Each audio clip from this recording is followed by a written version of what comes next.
তৎকালীন বাংলাদেশ ব্যাংক থেকে নির্বিচারে যেমন শেখ হাসিনা লুটপাট করেছে, ঠিক তেমনি সেই সময় ভারতও বস্তা বস্তা টাকা, যখন আমাদের টাকার দরকার ছিল, কারণ সত্য স্বাধীন দেশে সাধারণ মানুষের জন্য খাবারের প্রয়োজনে, বেঁচে থাকার প্রয়োজনে টাকার দরকার ছিল, কিন্তু সেই সময় ভারত সেই টাকা নিয়ে গেছে। আমাদের দেশে পাকিস্তানিদের কাছে যে আগ্নেয় অস্ত্র সেই সময় বাংলাদেশ, সদ্য স্বাধীন বাংলাদেশ পেয়েছিল, সেই অস্ত্রগুলো তারা ট্রাকে ট্রাকে পড়ে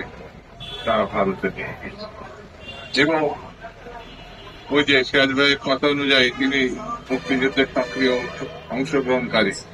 কয়েকটা এতেলার, বলা যায় রাশিয়ান এতেলার ছাড়া আর কোনো অস্ত্র সেই সময় বাংলাদেশে পাওয়া যায়নি, অথচ হাজার হাজার কোটি টাকার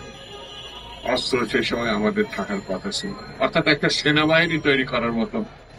অস্ত্র সেই সময় ছিল, তা সব নিয়ে গেছে।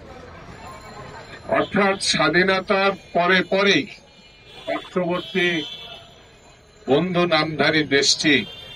সদ্য স্বাধীন দেশের সঙ্গে যে ব্যবহার করেছে, সে একই ব্যবহার আজকে এই ডিসেম্বরেও আমরা লক্ষ্য